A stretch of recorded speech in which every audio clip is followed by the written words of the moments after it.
चलो जी, अब हम लोग बनाएंगे डीपीपी 28 का क्वेश्चन। देख लेते हैं कैसा कैसा क्या है इसमें। क्वेश्चन नंबर फर्स्ट की बात करते हैं। क्वेश्चन नंबर फर्स्ट कह रहा है कि a इक्वल टू 2, 3, 4, 5। तो टीआर ऑफ ए बताएं। टीआर ऑफ ए का मतलब होता है ट्रेस ऑफ ए, और ट्रेस ऑफ ए में मुख्य विकर्ण के सदस्यों को जोड़ दिया जाता है। तो 2 और 5 जोड़ देंगे, आंसर आएगा 7। क्वेश्चन नंबर 2 देखो। क्वेश्चन नंबर 2 कह रहा है कि यदि a इक्वल टू कौन सी दिया है भैया, aij m/m,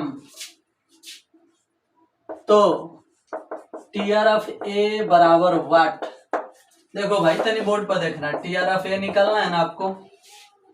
देखो ये डिफिनीशन में हम पढ़ाए हैं आपको, ट्रेस के डिफिनीशन में, कि जब कभी भी टीआर ऑफ ए निकालना हो तो पहले तो सिग्मा लिखते हैं, उसके बाद i इक्वल टू 1 से शुरू करो या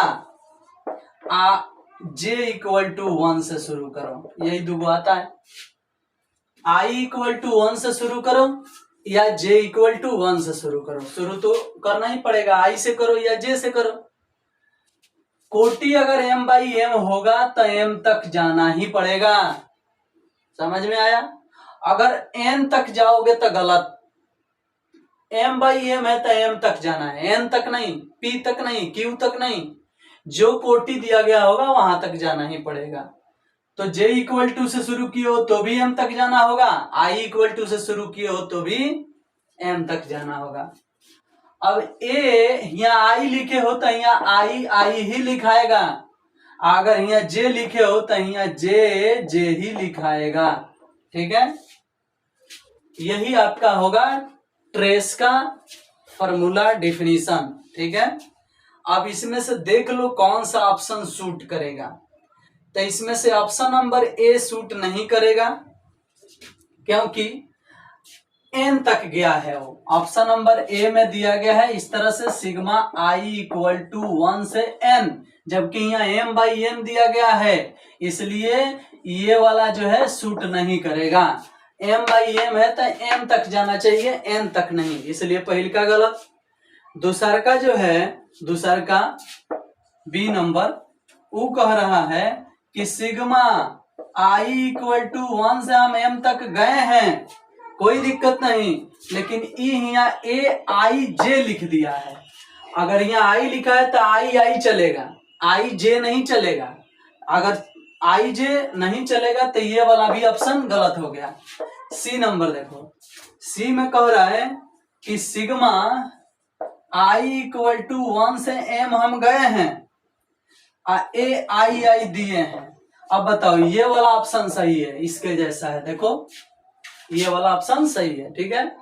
तो ट्रेस के डिफिनीशन के अनुसार इसमें बड़ी डीपली ध्यान देना होगा, तब जाके समझ में आएगा, ना तो फिर कुछ के कुछ टिक लगा लोगे, अब उतार जाओगे तो क्या करोगे, कुछ के कुछ टिक लगा दोगे, गलत हो जाएगा तुम्हारा। चलो तो इस प्रकार से हम लोग ट्रेस को भी जान गए। आगे बढ़ते हैं, देखते हैं क्वेश्चन नंबर 3 क्या है। बेहतरीन क्वेश्चन है। क्वेश्चन नंबर 3 कह रहा है कि यदि a equal to aij m/m है तो a कौन सा अभिहु है। देख लो क्वेश्चन नंबर 3 में दिया है यहाँ n/n, तो a कौन सा अभिहु है मालिक। जब भाई दोनों सेम दिख रहा है तो वर्ग अभिहु है, दूसरा क्या खोजना है, इसका आंसर आएगा वर्ग अभिहु। उदग्र अभिहु थोड़ी हो जाएगा, क्षैतिज अभिहु थोड़ी हो जाएगा। क्वेश्चन नंबर 4 देखिएगा, a इक्वल टू 1 1 1 1 चारों 1, तो a के पावर n क्या होगा। ए भैया a के पावर n के बारे में अगर आपको जानकारी लेना है तो देखो भाई, सीधी सी बात है कि ये फॉर्मूला हम पढ़ा चुके हैं, इसका आंसर आता है 2 के पावर n-1 इंटू a। अब ये आपको जानना है तो a स्क्वायर निकाल के देखो, a क्यू निकाल के देखो, और उसमें से a को पावर कम कॉमन कर लेना, आपका जवाब भाई सेट हो जाएगा। ये चीज हम पढ़ा चुके हैं आपको, ठीक है। अगर आपको ट्रस्ट नहीं है तो अगर तुम्हें ए क्यू निकालना होगा, ए क्यू, तो इसी फॉर्मूला पर सेट करो, n a q, q n के जगह 3 सेट है तो 3 में से 1 गया 2, 2 के पावर 2 हो जाएगा ए, यानी 2 के पावर 2 माने 4 ए आएगा। 4 ए का मतलब हुआ सब में 4 से गुना, 4 4 4 4, यानी मेरे फार्मूला अनुसार, मेरे फार्मूला की सहायता से ए क्यू का मान है ये आएगा। अब तुम ए क्यू निकाल के भी चेक कर सकते हो। अगर ए स्क्वायर पहले निकालोगे तो इसका गुना करोगे 1 1 1 1 में, ऐसे गुना करोगे 1 1 1 से, तो हमें उम्मीद है कि आएगा 2 2 2 2 2, ऐसे आएगा। ठीक है, 1 से 1 में गुना 1, 1 से 1 में गुना 1, एगो एगो दूगो, तो ए स्क्वायर इतना आ गया। अब अगर ए क्यू निकालना होगा तो जो 2 2 2 2 आया है इसमें फिर 1 1 1 1, यानी ए से फिर गुना कराओगे तो ए क्यू निकलेगा। तो 2 एकम 2, 2 एकम 2, दूगो दूगो कितना आ गया, 4 आ गया। 2 एकम 2, 2 एकम 2, दूगो दूगो 4 आ गया, 4 आ गया, 4 आ गया। और देख लो आया कि नहीं आया। देखो मेरे फार्मूला के सहायता से जो आपका निकला है वही चीज ए को 3 बार गुना करने पर आया है। इसलिए हम जब पढ़ाए थे तभी हम फार्मूला निकाल चुके थे कि अगर 4 गो एक ऐसे दिया गया हो किसी अभिहु में, 2/2 कोटि का अभिहु हो, 4 गो एक ऐसे सजाया गया हो, तो उसका ए के पावर एन निकालना होगा, तो 2 के पावर एन माइनस 1 इंटू ए होता है ये फार्मूला। ठीक है, आप इसे पढ़े भी हो हमारे क्लास में, और अभी आप इसे रिवीजन भी कर लिए, आप देख लीजिएगा, इसे याद रखिएगा। ठीक है, चलिए नेक्स्ट क्वेश्चन देखते हैं। इसी प्रकार से 4 गो 3/3 कोटि वाला आ गया। ए इक्वल टू दिया है 1 1 1 1 1 1 1 1, ऐसे दिया है। देखो जी, अब ये ए बराबर दिया है 1 1 1 1 1, 3/3 कोटि का 1 1 दिया है। अब कह रहा है कि ए क्यू का डिटर्मिनेंट बताइए। अब बताओ भाई, अब ए बराबर इतना दिया है, ए क्यू निकालेगा भी तो उसका तीनों लाइन कुछ जो कुछ भी आएगा समान है ना आएगा, 3 बार गुना करेगा। जब 1 1 1 दिया है, 1 1 1 दिया है, ए क्यू निकालेगा तो इसको 3 बार गुना करेगा तो 9 9 9 9 9 9 आएगा, समान आएगा तीनों लाइन। तो जब तीनों लाइन समान आएगा तो फिक्स है कि इसका डिटर्मिनेंट 0 होगा, बिना कुछ कहे 0 होगा। ठीक है, आसानी से बता सकते हो। 6 नंबर क्वेश्चन देखिएगा। 6 नंबर में कह रहा है कि sine theta cos theta minus cos theta और साइन थीटा का होल डिटर्मिनेंट पूछा जा रहा है। अब डिटर्मिनेंट में तिरछा तिरछी गुना होके घटाया जाता है, तो sine square theta minus cos square theta, पहले से एगो सूत्र का माइनस आई माइनस प्लस हो जाएगा, तो sine square theta plus cos square theta का मान 1 होता है। 7 नंबर क्वेश्चन देखिएगा, करे tan इनवर्स -1 और प्लस में कॉट इनवर्स -1 और प्लस में साइन इनवर्स 1/2 और प्लस में कॉस इनवर्स 1/2, क्या आंसर होगा? देखो भैया, tan इनवर्स x प्लस कॉट इनवर्स x बराबर π/2 और साइन इनवर्स x प्लस कॉस इनवर्स x बराबर π/2, जोड़ेंगे तो आएगा पाई, आसानी से इसका आंसर पाई होगा। 8 नंबर क्वेश्चन देखिएगा। 8 नंबर कह रहा है कि tan इनवर्स tan 3π/4, इसका क्या मान होगा? अब 3π/4 को तोड़ोगे तो ऐसे टूटेगा, tan inverse tan pi minus π/4, और पाई माइनस थीटा दूसरा चतुर्थांश में पड़ता है, दूसरा में tan निगेटिव होता है, इसलिए इसका आंसर -π/4 होगा। अब इसी प्रकार से क्वेश्चन नंबर 9 में दिया है कॉट इनवर्स कॉट 2π/3। अरे भैया, इसका आंसर 2π/3 ही होगा, क्योंकि कॉट इनवर्स का रेंज होता है 0 से पाई, और 0 से पाई के बीच में 2π/3 पड़ता है, तो इसमें हम लोग कुछ ज्यादा नहीं कर सकते हैं, उसका आंसर ठीक है।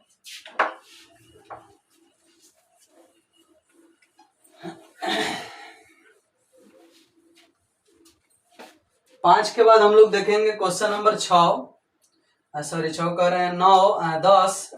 क्वेश्चन नंबर 10 में लिखा है साइन इनवर्स एक्स का परिसर, साइन इनवर्स एक्स का परिसर। अरे भैया, परिसर का मतलब तो आप समझ ही रहे हो, परिसर यहाँ होगा -π/2 से लेके +π/2, ये साइन इनवर्स का परिसर होता है, -π/2 से +π/2। बी नंबर ऑप्शन सही है। 11 नंबर क्वेश्चन कर रहा है कॉट इनवर्स एक्स का परिसर, कॉट इनवर्स एक्स का परिसर। अब कॉट इनवर्स एक्स का परिसर होता है 0 से पाई, 0 से पाई छोटे कोष्ठ में, 0 से पाई। तो 0 से पाई छोटे कोष्ठ में ऑप्शन नंबर बी में है। क्वेश्चन नंबर 12 देखिएगा, 12 नंबर में लिखा है कॉस इनवर्स 2x का परिसर प्रांत, कॉस इनवर्स 2x का प्रांत। अब देखो भैया 2x जो है यहाँ पे, तो 2x का जो वैल्यू होगा वो सीधी सी बात है कि -1 से +1 के बीच में होगा, लेकिन प्रांत तो x के मान को कहा जाता है। तो x का मान निकालोगे तो 2 हिया भाग में चल जाएगा और -1/2 है, 1/2 आएगा आपका प्रांत। ठीक है, तो 12 नंबर का आंसर होगा -1/2 से 1/2, option number b. Next question देखिएगा, 13 नंबर कह रहा है कि y equal to cos inverse 2x बटा, y इक्वल टू 13 नंबर प्रश्न कर रहा है कि कॉस इनवर्स 2x बटा 1 प्लस एक्स स्क्वायर, तो डीसी बताओ। देखो आई किसी आईटीएफ का फॉर्मूला नहीं है, अगर बाहर साइन इनवर्स होता तो फॉर्मूला हो जाता, तो बाहर साइन इनवर्स मंगा लो पाई/2 में से घटा के, पाई/2 में से घटाओगे तो साइन इनवर्स 2x बटा 1 प्लस एक्स स्क्वायर हो जाएगा। और आप जानते हो कि पाई/2 में से साइन इनवर्स घटता है तो कॉस इनवर्स होता है।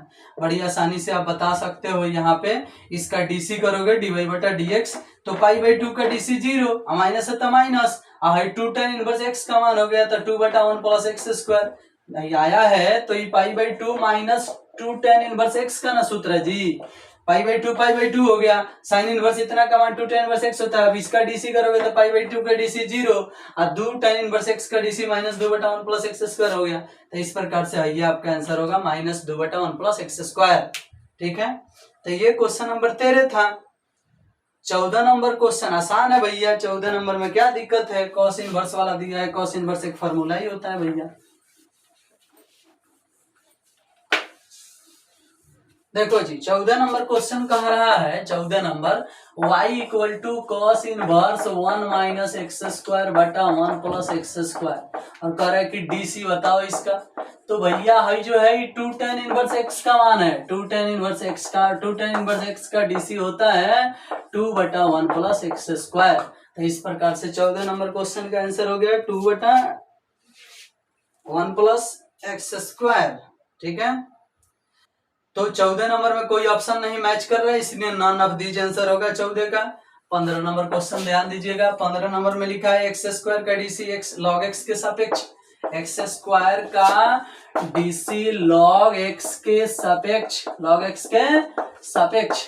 अब देखो भाई एक्स स्क्वायर का डीसी 2x होता है और लॉग एक्स का डीसी 1/x होता है, भाग देंगे तो 2x बटा 1/x आएगा, पलट के हो जाएगा 2x स्क्वायर, इसलिए इसका आंसर होगा 2x स्क्वायर। ठीक है, 16 नंबर क्वेश्चन कह रहा है, 16 नंबर tan इनवर्स e के पावर x का डीसी बताओ x के सापेक्ष। भैया e के पावर x के डीसी e के पावर x होगा, tan इनवर्स का डीसी 1 प्लस एक्स स्क्वायर, तो इसका स्क्वायर होगा तो e के पावर 2x हो जाएगा, और यही आपका आंसर होगा e के पावर x बटा 1 प्लस e के पावर 2x। चलो जी, तो इस प्रकार से हम लोग 17 नंबर क्वेश्चन पर अब आएंगे।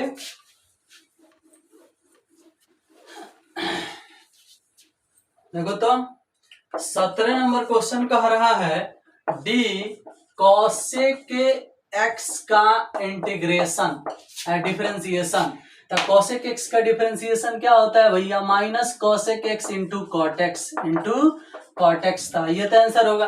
18 नंबर क्वेश्चन कह रहा है सेक एक्स का डीसी, सेक एक्स का डीसी क्या होता है भैया, sec x into tan x, sec x into tan x होता है। अब 19 नंबर क्वेश्चन क्या कह रहा है भैया, 19 नंबर कह रहा है D square 3x square plus में 2x प्लस में 1 बटा में dx स्क्वायर, मतलब इसका 2 बार डीसी करें। अब एक बार डीसी करोगे तो 3 दूनी 6x प्लस 2 आएगा, एक बार और डीसी कर दोगे तो 6 आएगा, 2 का डीसी 0, तो 6 इसका आंसर होगा। उसी तरह से 20 नंबर क्वेश्चन है कॉसेक्स का डीसी पूछा गया है, तो कॉसेक्स का डीसी कौन नहीं जानता है, माइनस साइन एक्स होगा। ठीक है, तो कॉसेक्स का डीसी हो गया माइनस साइन एक्स। ठीक है, तो इस प्रकार से ये डीपीपी भी खत्म हुआ, नेक्स्ट डीपीपी का इंतजार करें।